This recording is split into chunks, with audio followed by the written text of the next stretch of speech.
Okay, so thanks for joining. Welcome to our webinar called Family Resilience, Tools for Connection and Balance, brought to you by NAMI Cook County North Suburban and Rachel Adams, who's from Family Service Center. Just to let you know a little bit about Rachel, I'm sorry, Rachel, what are your pronouns? She, her. Here, thank you. Rachel's a licensed professional counselor at Family Service Center, where she supports children, adolescents, and adults and caregivers through evidence-based relationship-centered therapy. Her clinical work specializes in anxiety, emotional regulation, neurodiversity affirming care, and helping families reduce conflict and strengthen connection.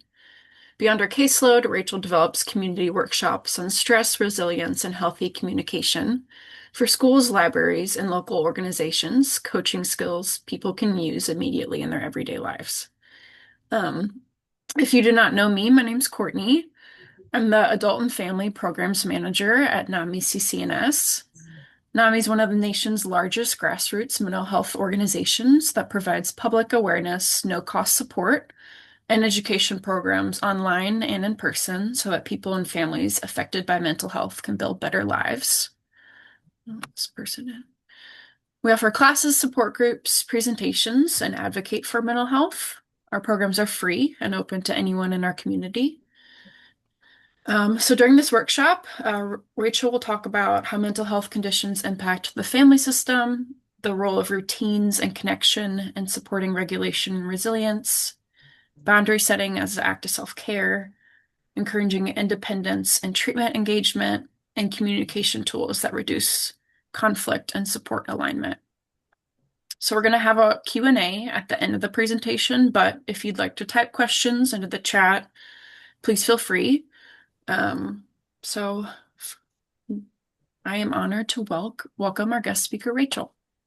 Hi, folks. Thanks for having me. And Courtney, thanks for such a great introduction. NAMI CCNS is awesome, and we love talking to you guys.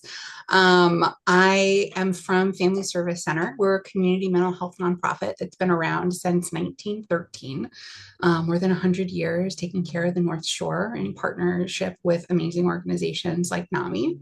We focus on three pillars. The first is counseling. So, what you think about like individual therapy services, group and family therapy services. We also do crisis response. You might see us out in the community giving some folks support from time to time. And then the third thing that we do, and it's my favorite thing, and why I'm so grateful for this opportunity, is outreach workshops like these. We love talking to folks and spreading not just our message of normalizing mental health is something that everybody has, and we can help you with tools to improve it. But also just like connecting with the community and getting to understand you guys. So thanks for giving you the tools, most importantly, to make life better and easier. So Courtney already covered a lot of what we're going to talk about today. But I really wanted to hit on what our goals are first and foremost. So at the end of the day, at the end of our hour together, when we go into our questions, I want you guys to be able to understand how mental health conditions impact the entire family system, including stress, emotional regulation, and relationships.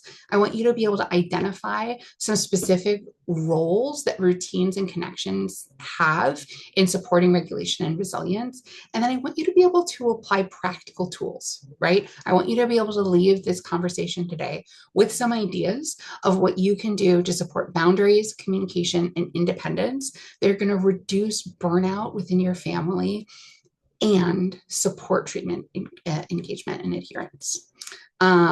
So to do that, the first thing that we need to do is talk about why I keep saying family system. You guys seem like a pretty therapy aware bunch. Folks tied into NAMI tend to come to the party a little bit more educated than most. But why are we calling a family a system? Well, because families are more than just people that share DNA, and they're more than just people that choose to live together, right? Families are a group whose lives, emotions, and stress are interconnected. It's like an ecosystem or even like a workplace, right? When one part of the system shifts, the rest of it adapts. And because of this connection, when one person is struggling or changing, the other people in that family system change too. And it's usually not a conscious decision that we're making. Because the family is a system, mental health is also a family system experience. When one person is experiencing mental illness, everything extends beyond that individual. If one of the people that you love is suffering, you're suffering too, and it shapes not just how our family system experiences day to day, but how it functions, how it works together, and how it works together in the future. Roles tend to shift, routines change or even break down, emotional energy changes, gets redistributed, and everybody adapts, sometimes more consciously than not. When we understand that mental health of one individual impacts the entire system, just like someone calling out sick at the office changes how the rest of your office works for the day, you can reduce the amount of blame and shame. You can normalize the experience, and you can create space for more compassion and also strategies that help. So, how does stress move within a system, right? We know a few things about stress, and it's not just the bad stress, it's the highs and the lows, right? It's the celebrations and the struggles. But there's three things that we really know. In a system, when stress increases for one family member, it shows up in others through tension, irritability, shutdown, or worry. And that happens even when not anyone is talking about it, right? Whether or not we have the conversation, it's happening. Also, we know that dysregulation or experiencing emotions that are disturbing, unsettling, changing how one person experiences things, changes how routines function, right? When we're living in a family, we're sharing routines, our sleep, our meals, our communication, shared responsibilities like who's going to do the dishes or where are we going to go for Thanksgiving dinner. All of these routines change when people are dysregulated. And we know that the emotions that we experience through these ripples are often mixed. We feel the love and the pride when someone is meeting their goals, when someone is growing and changing. And we feel fear, frustration, guilt, exhaustion, hope, everything all at once. It's a mixed bag. Stress moves through families, not because someone is doing something wrong. It's because we're connected. Our nervous systems are interconnected, and that's why the stress moves between us. When stress is shared in a family system, we know that there are specific events, especially when we're looking at mental health, that can create acute crisis. Things like suicide attempts, hospitalization, symptom exacerbation, even just the fluctuation of living with someone who is depressed and going through an antidepressant shift. It really changes how everyone works. Responding to stress is not a personal choice or a personal failure. It is a matter of neuroscience.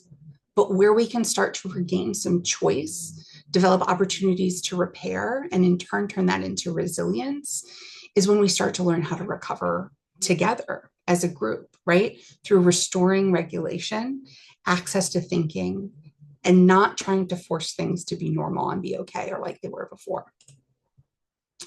So when those crisis hits, right? When we have those big, intense bursts of energy, when all hands are on deck, why is it so hard to slow down and calm ourselves?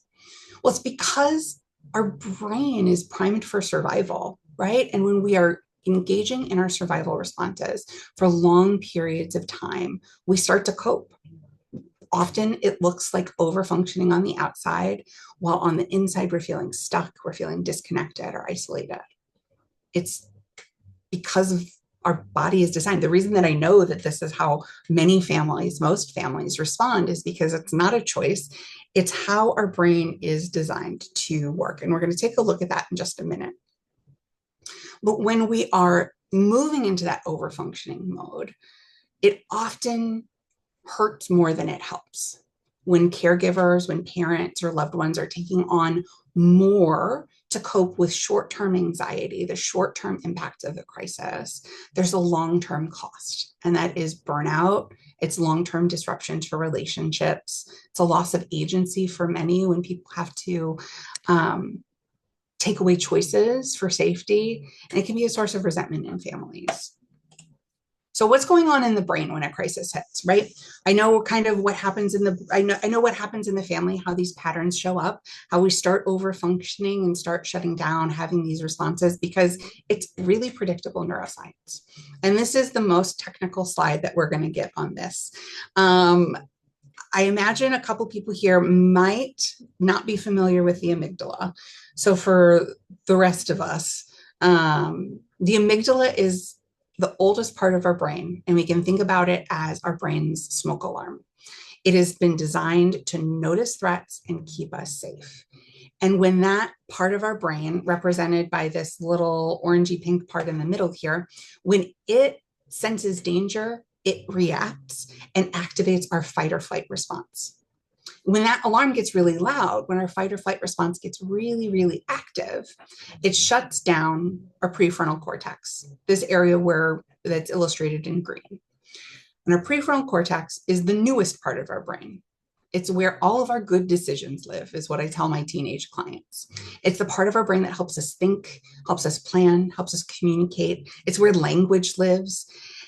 And this sort of fight between the oldest part of our brain way in the back here and the newest part of our brain in the front is the reason that when people say, oh, just calm down when you're upset, that it doesn't work because your amygdala doesn't have access to language, right?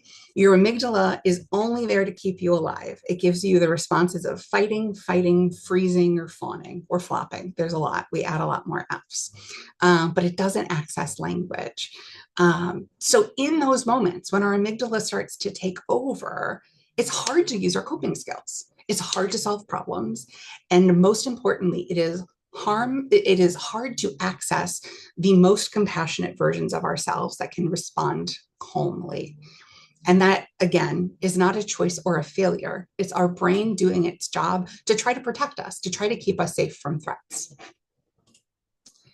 We can visualize this another way through a concept called the window of tolerance.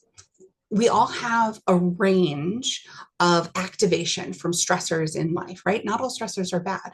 We all have a range where we have an ability to function, feel calm, flexible, and take on challenges when we have just enough stress to keep us focused and goal oriented. And that's our window of tolerance. You might also hear it called our parasympathetic window.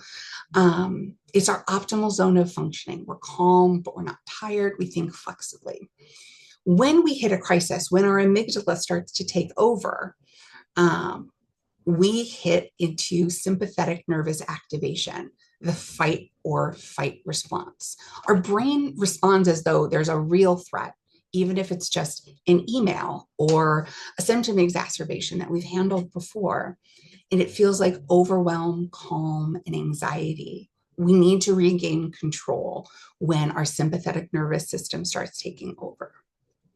When our sympathetic nervous system has been active for too long, weirdly, we jump down to this bottom section of what we call hypoarousal, right? You've heard of like hypoglycemia, your blood sugars, or hyperglycemia, your blood sugar is too high. Hypoglycemia or hypothermia is when your blood sugar is too low or you're too cold. Hypoarousal is when stress has gone on too long and our brain decides to check out. We feel numb, we feel disconnected, we feel foggy.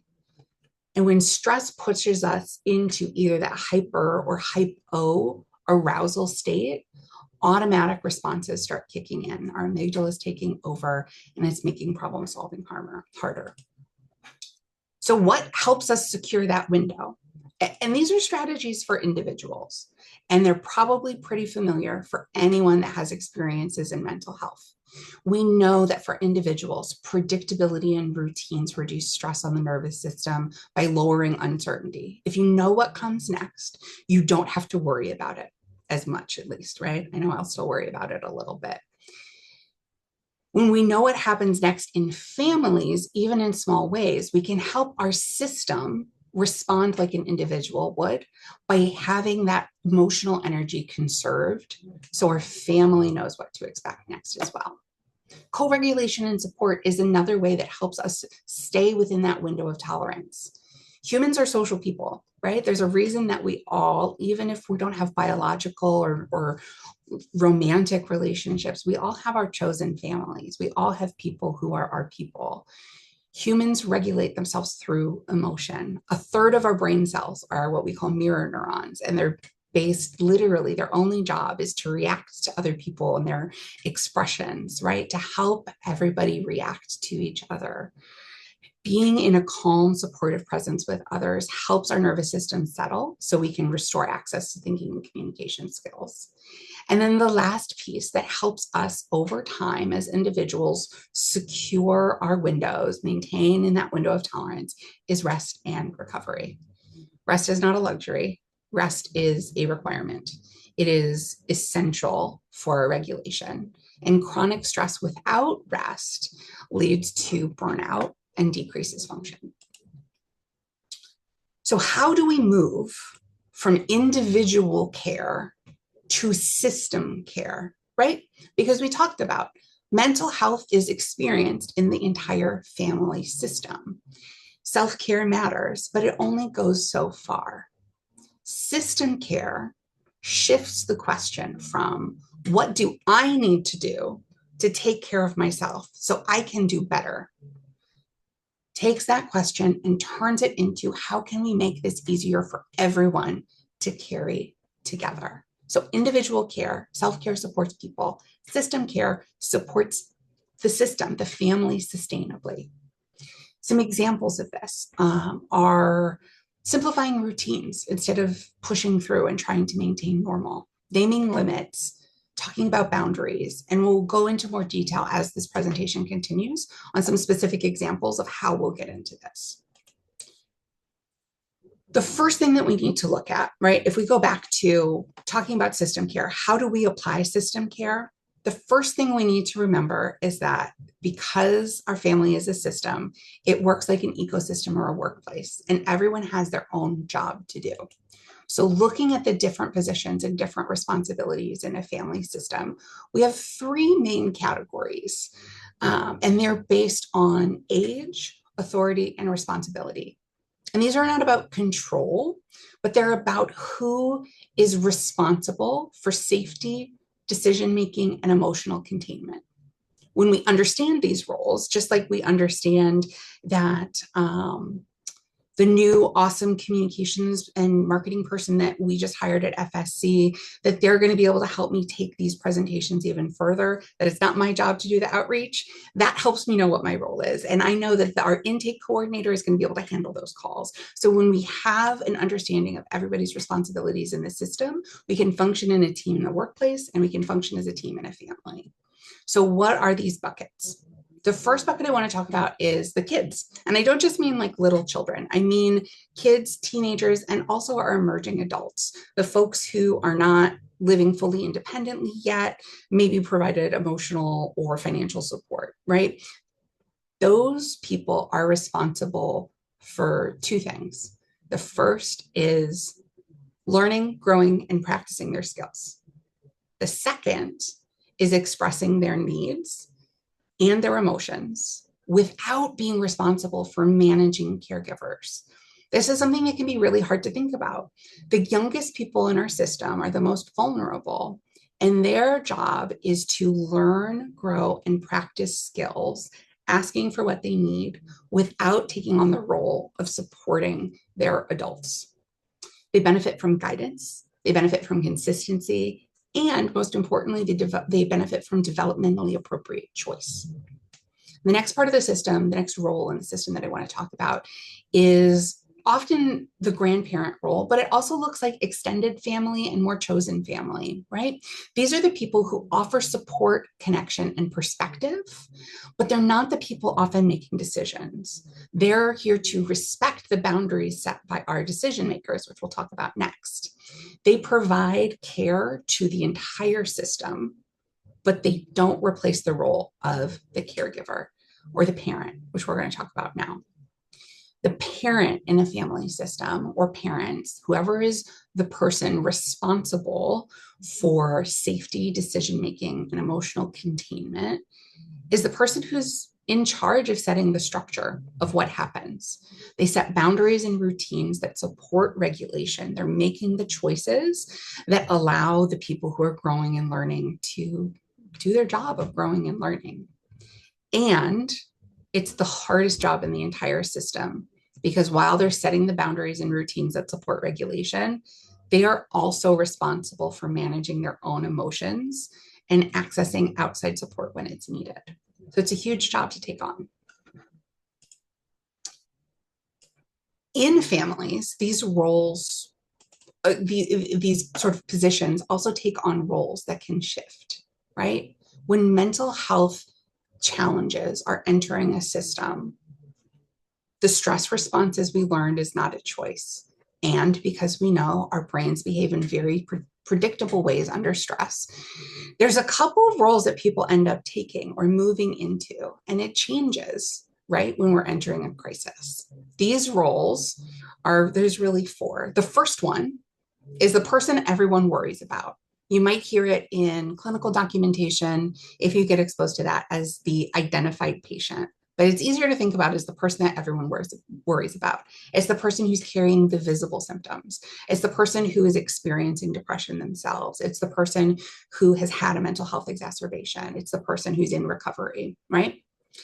Another role that people end up taking on as they're doing their job, whether it's kid, grandparent, or caregiver, is the overfunctioner, the person who takes on more responsibility in order to reduce anxiety and prevent problems. Ideally, that's their goal, but we know that doesn't always happen. There's also the stabilizer, right? The person who comes in to manage emotions, to manage conflict, and keep things running while the overfunctioner and the person everyone's worried about are getting tactical, right, on problems. And then there's the minimizer, which I think is someone that we can recognize pretty easily when we're talking about mental health symptoms. It's the person who downplays the distress, who says this is normal, it's just a phase, to avoid taking on added burden. And I want to pause here and reflect for just a second because we've got the time.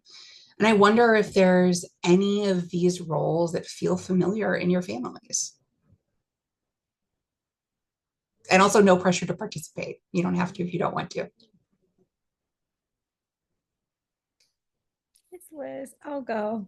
I'm smiling and laughing over here because, my Rolodex is going. So, yes, the answer is yes. Yeah, I know where I fall into this. I'm an overfunctioner. Classically, I want to take on everybody's responsibilities.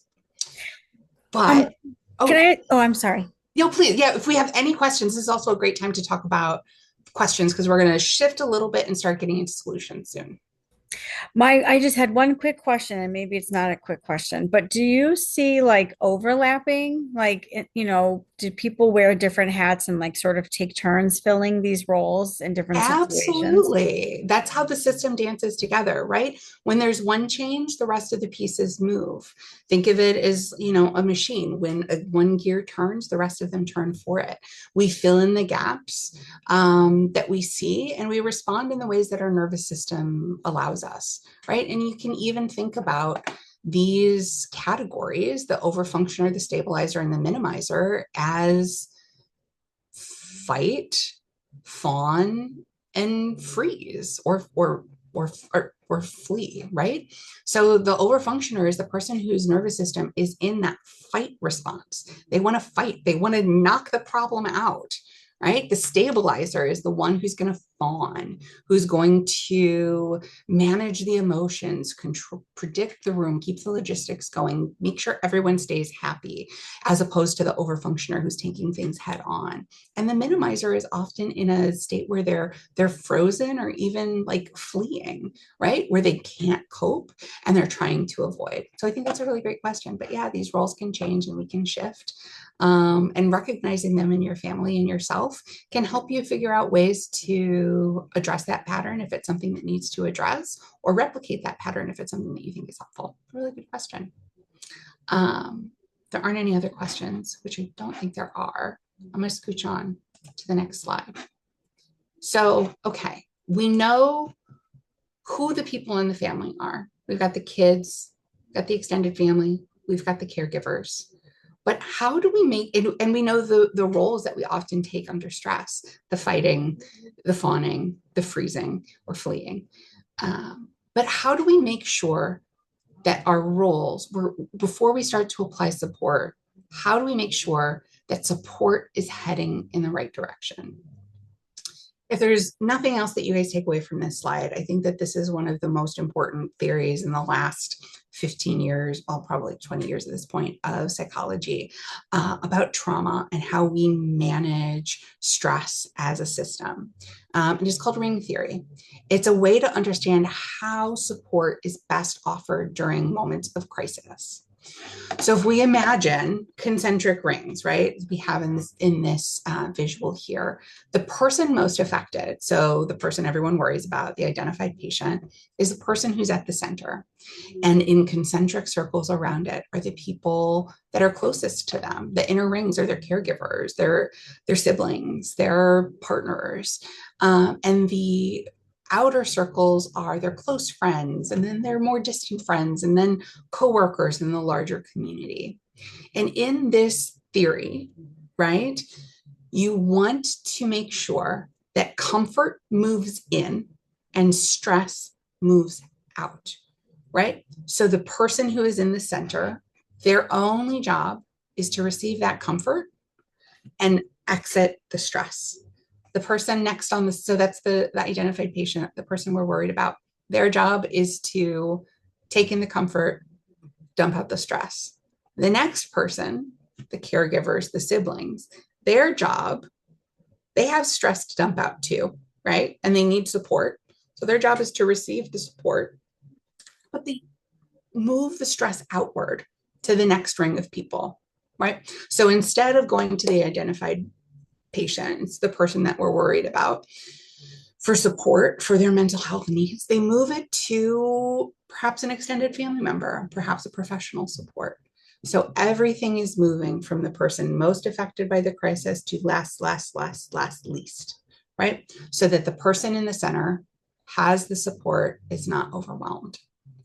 And what this might look like in practice is a parent who's seeking support, not from their kids, not from their partner who is in the middle of crisis, but seeking support from their parents who are wandering out on the circle, seeking support from a professional who's all the way out on the end of the circle, right? Who can take all of the support or take all of the stress that they need and provide all of the support, providing only support inward.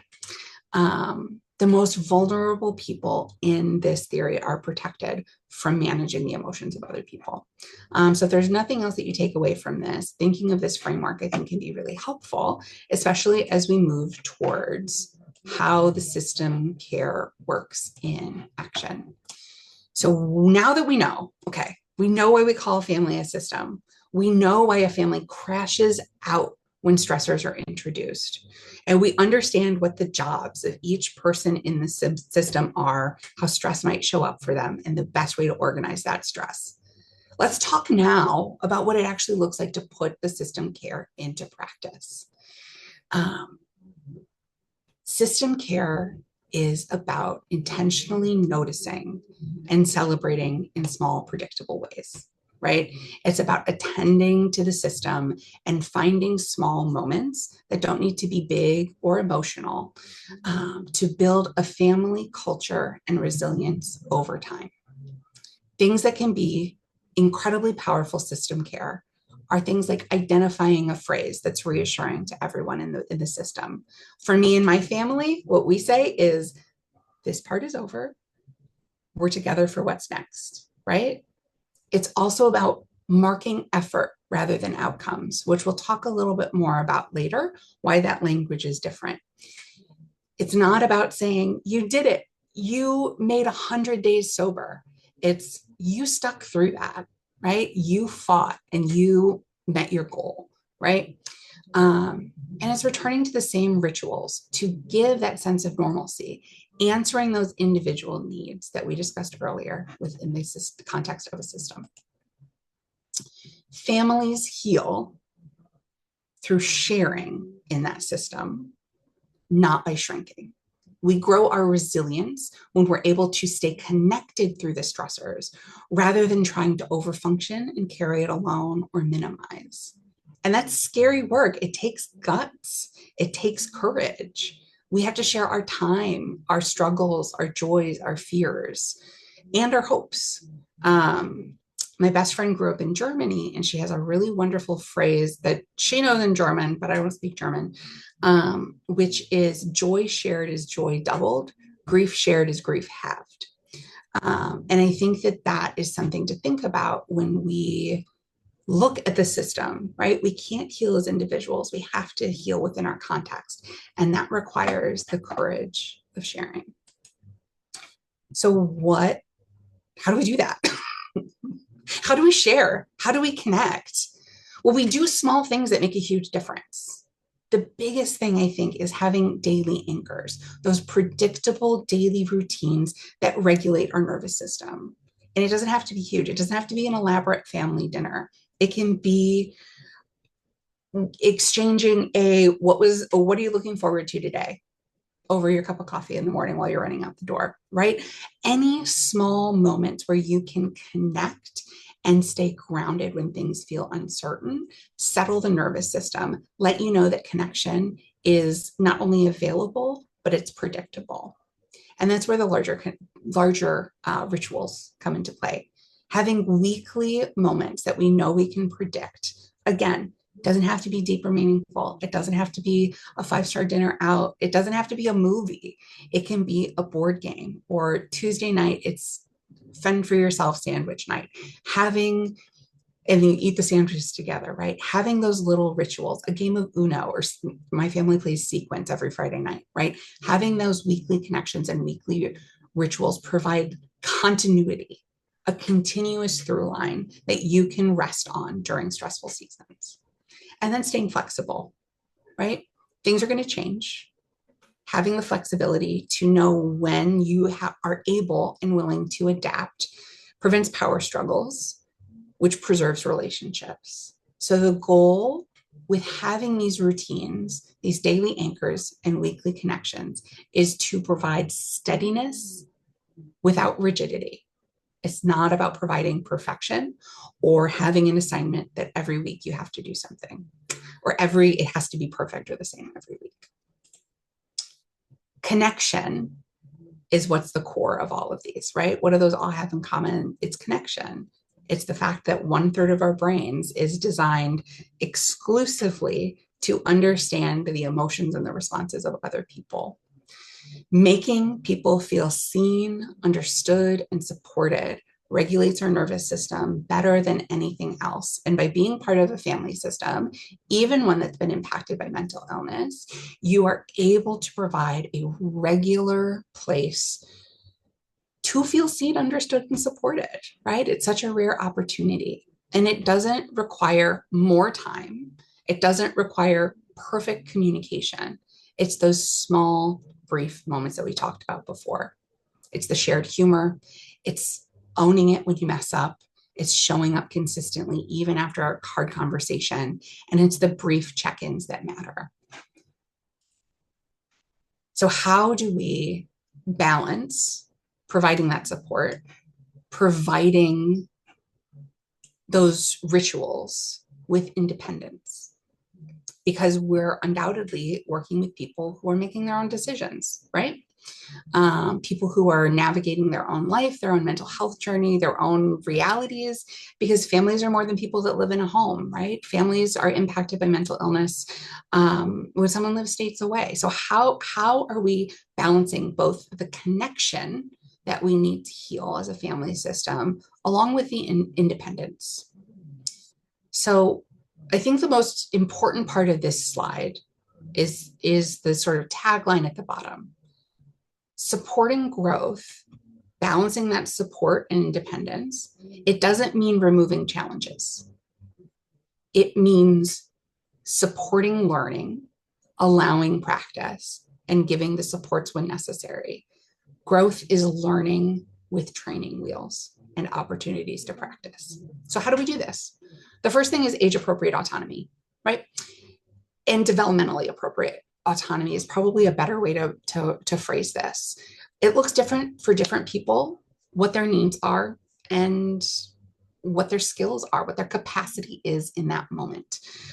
The goal isn't to let everyone be independent at once, but to provide opportunities, small opportunities to experiment, to learn, and to build confidence with support nearby, right? And we do that through skill building rather than trying to fix problems, developing skills in the people who we are responsible for caring for and mentoring, encouraging those skills so that they develop coping strategies, that they learn how to solve problems, and they learn to be resilient through experience rather than being told. Because when we build skills, rather than trying to fix a problem, we respect people's choice. Supporting mental health can be hard. We have people in our lives who maybe are making choices that we wouldn't make or making choices that we don't understand. So respecting someone's choices doesn't mean agreeing with their decisions.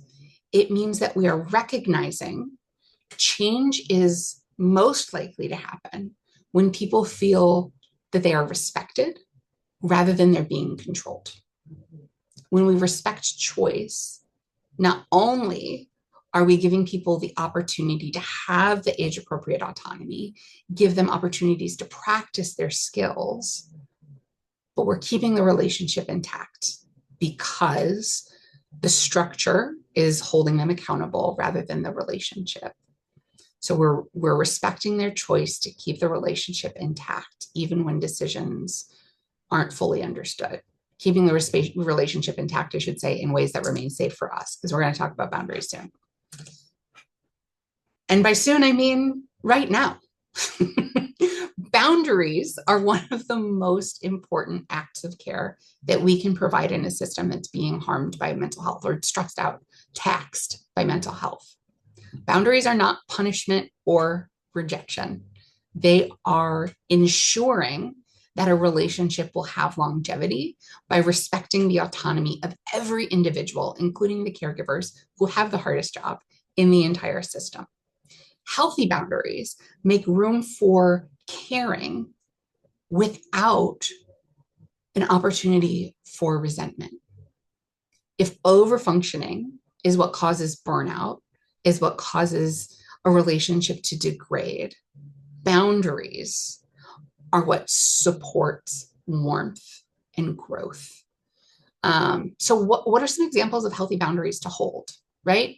Deciding when to pause a conversation. That is a healthy boundary. Let's talk about this after dinner. You can have that conversation and offer that support, and also decide when someone's nervous system is regulated enough to have that support, right?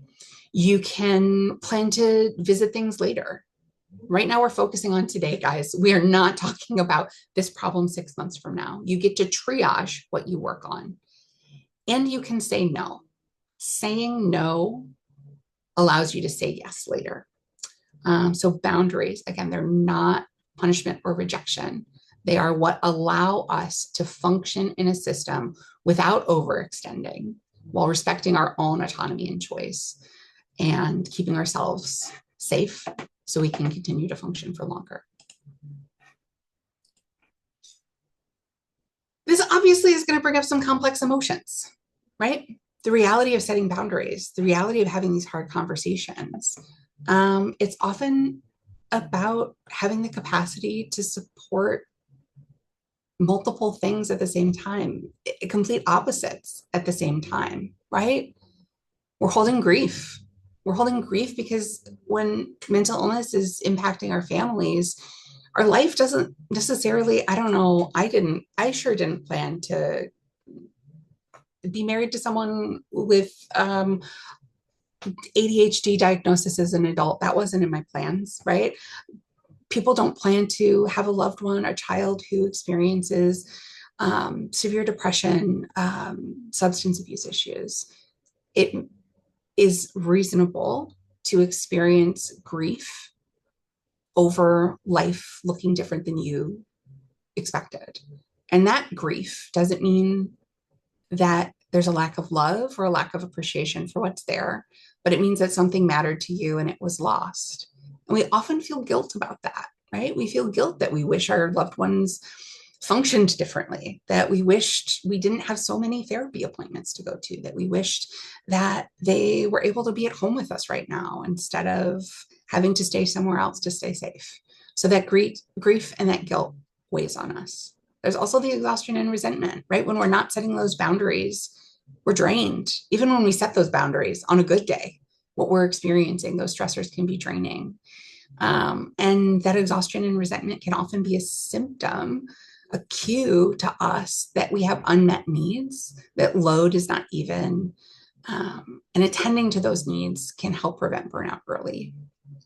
And then I think something that we don't talk about as much is that in these systems that are being impacted by mental illness or just by any stressor, we're holding on to both a fragile hope and a huge amount of love, right alongside the grief, the guilt, the exhaustion, and the resentment.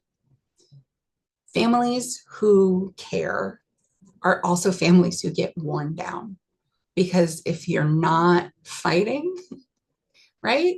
The fight that's wearing you down is evidence that you cared, right? The scars are evidence that we've lived, right? Caring deeply and feeling worn out, feeling resentment, feeling the guilt and the grief, it doesn't mean that we're not also holding on to a tremendous amount of love and a huge amount of hope.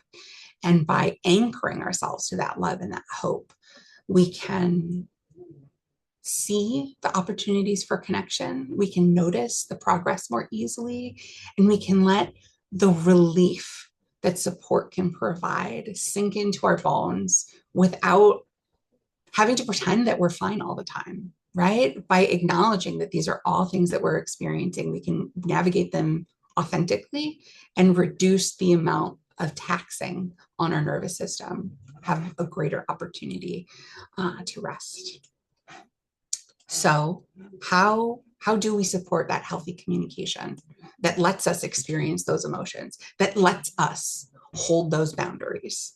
And I think that there's really 4 steps, right? It's that easy. No, it's that hard. It's that simple. It's very hard. There's a difference between easy and simple.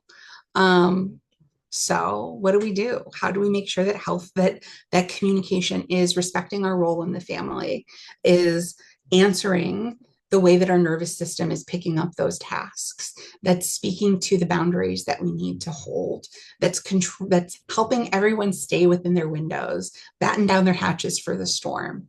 And the first step, I think, is validating before going into problem solving. It speaks to that idea of building skills rather than fixing, right? When we understand what someone's going through, their nervous system becomes more regulated. We have that connection. And we're able to connect with the good decision part of their brain instead of just activating their amygdala. Staying curious is the next step in that healthy communication.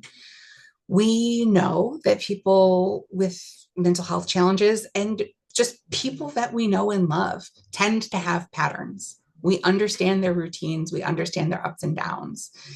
But when we assume, there's an old adage that I'll let you guys fill in, when we assume, we're not being curious about what's actually happening, and we run the risk of getting it wrong. So when we stay curious about what's going on, rather than acting just with urgency, it gives us time to pause and understand what's happening, which then gives us our next step, which is pausing conversations when we're feeling dysregulated. If it's hard to stay curious, if it's hard to validate before problem solving, if you can't do those steps, it means it's time to pause and let your body calm itself, because your brain is doing what it's supposed to do. It's trying to protect you from a threat by having you fight your way out, freeze up, fawn and overreach, all of the natural predictable responses that we would have. And then the last step is staying in alignment with other caregivers if there's multiple caregivers involved. This goes for kids listening to their parents, which I know is really, really, really hard. Parents listening to their adult kids who are caregivers, people respecting the individual closer in the circle, who's the one that's holding the safety, the accountability, the boundary, and the structure that the family is operating within. Um, when we're able to validate and stay curious, our nervous system stays regulated. So pausing and staying consistent allows us to collaborate better. So family resilience isn't something that we built alone. I'm flying through these slides here, and we're going to have tons of time for questions. But how do you know when you need more help? Well, I think that I'm talking to a group of people who has part of that figured out. Family resilience isn't something that we can do by ourselves. We need those circles of care to support us. We need somewhere to dump the stress out when we're in the center of the circle.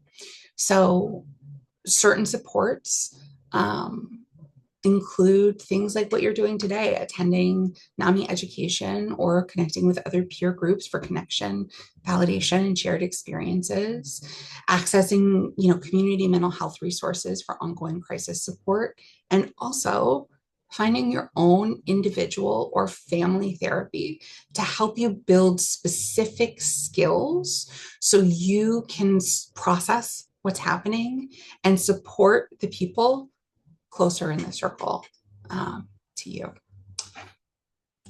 And to kind of bring things together, I think that the takeaway of this is that we know systems, a family is a system. And when one person is in a system changes, the rest of the system adapts.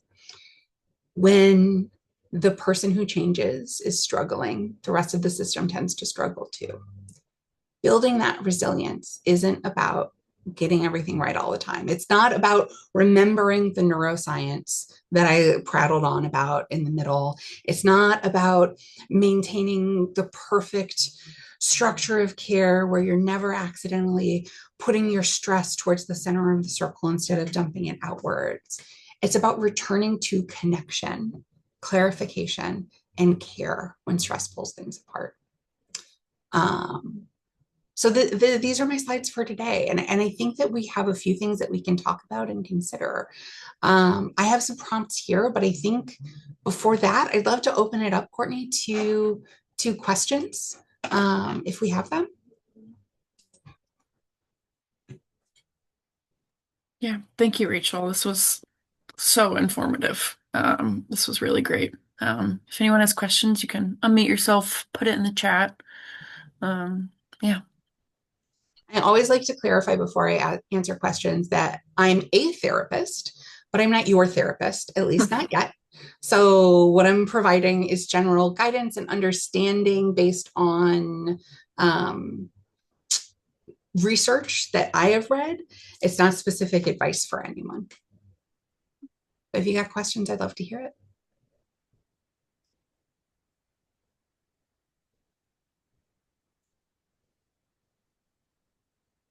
All right. Well, if you guys don't have questions, then I'm going to turn it to you guys. What's one small routine that you think would help support your family in whatever context you're going through now? You don't have to be specific or go into details, but what's one small routine that you think could help serve as an anchor for you?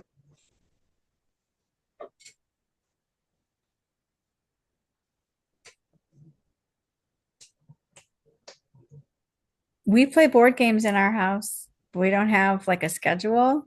Okay. But I like you said Friday night. I forget what your game was. Sequence. So Sequence. good. Yeah. We're like we have Clue and like I like the idea of the daily opportunities, but a weekly something, to sort of keep you moving. I like that a lot.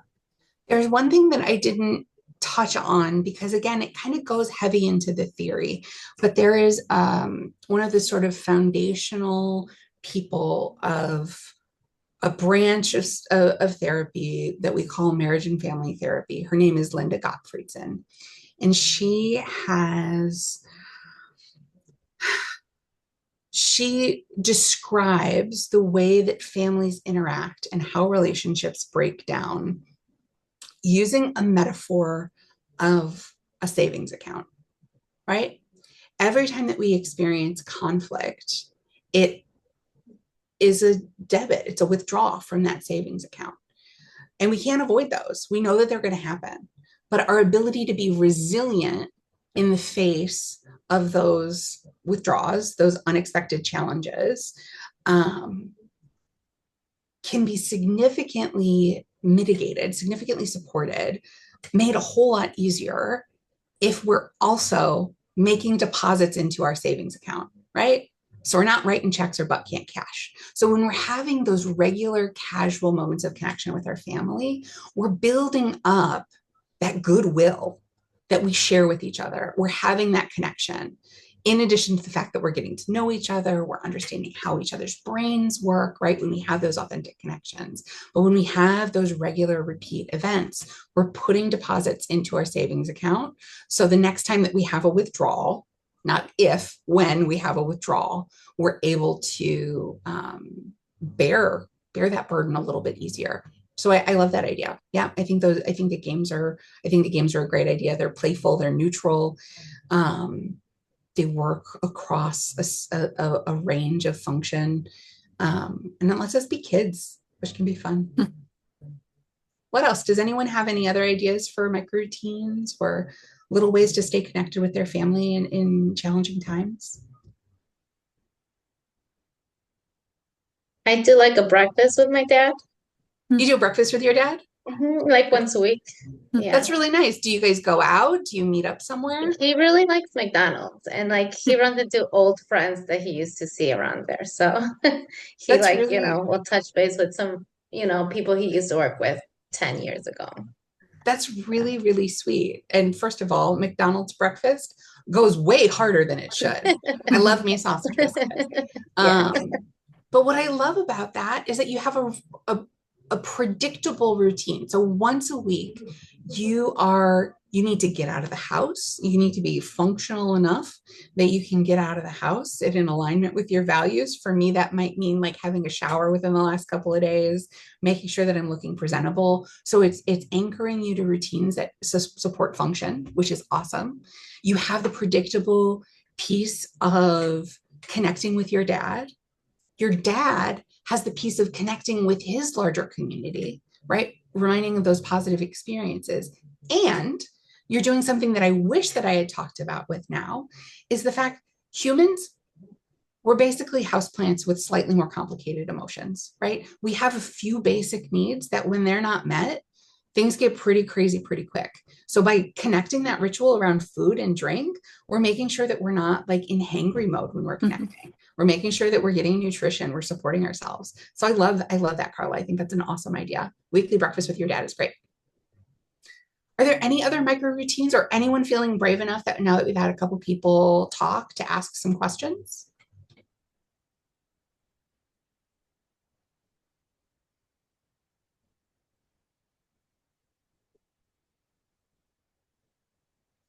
All right. Well, I'll let you guys off the hot seat. I would encourage you guys to consider like the other sort of prompts, right? Where does putting your self-care, if you're one of the caregivers, if you're someone who isn't at the center of the circle, how do you put on your own oxygen mask first? How does your self-care influence your system care? I'll let you guys think about that one afterwards. But thank you guys so much for letting me talk to you for an hour. If you are interested in connecting with Family Service Center, we are on Waukegan Road, right between Lake and Willow. We've been here for over 100 years. We provide counseling for families, individuals, education services, outreach events, and we're here to support. So thank you guys for your time. I'm going to stop sharing my screen and pass it back over to you, Courtney. Yeah. Thank you so much, Rachel. This was so helpful. Yeah, thank you everyone for joining. I hope this was helpful to you. I'll be posting this webinar on our website, so if you want to share it with anyone or revisit it, please feel free. Yeah, if you have any questions, reach out to me. Visit our website if you want to do any support groups or classes. There'll be a brief survey at the end, just to see your thoughts about the webinar and anything. But that's all. Thank you for joining. Thank you, Rachel. Yeah, hope to see you guys soon. Thanks, everyone. Bye. Bye.